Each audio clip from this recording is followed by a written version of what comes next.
আজ থেকে শুরু হলো বাস ট্রেনের অগ্রিম টিকিট বিক্রি। এবারও রেলপথের সব টিকিট বিক্রি হচ্ছে অনলাইনে। তবে অনলাইন ও কাউন্টারে মিলছে বাসের টিকিট। সকাল থেকে রাজধানীর গাবতলী, কল্যাণপুরের কাউন্টারগুলোতে অগ্রিম টিকিটের জন্য ভিড় করেন যাত্রীরা। 12 থেকে 19 মার্চের আগাম টিকিট বিক্রি হলেও যাত্রীদের চাহিদা বেশি 16, 17 ও 18 মার্চের টিকিটের। অগ্রিম টিকিট বিক্রির প্রথম দিনে এখনো পর্যন্ত যাত্রীদের বড় কোনো ভোগান্তি নেই। বাড়তি ভাড়ার অভিযোগও পাওয়া যায়নি। টিকিট হাতে পেয়ে ঈদযাত্রা নিশ্চিত হওয়ায় সন্তুষ্টির কথা জানান অনেকে। ঈদের আনুষ্ঠানিক ছুটি শুরু 19 মার্চ থেকে।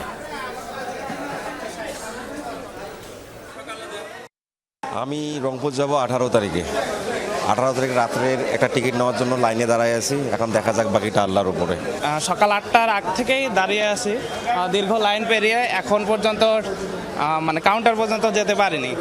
এখন একটু পর যাব হয়তো, কিন্তু কাঙ্ক্ষিত টিকিটটি পাবো কিনা এখনো দ্বিধাদ্বন্দ্বে আছি। চাপটা মূলত 17, 18, 19 বর্তমানে এটা চলছে। যখন 17, 18, 19 আমাদের সিট সব শেষ হয়ে যাবে, বিক্রি শেষ হয়ে যাবে, তখন আবার 16, 15 আস্তে আস্তে ধীরে ধীরে নিচে নেমে আসবে।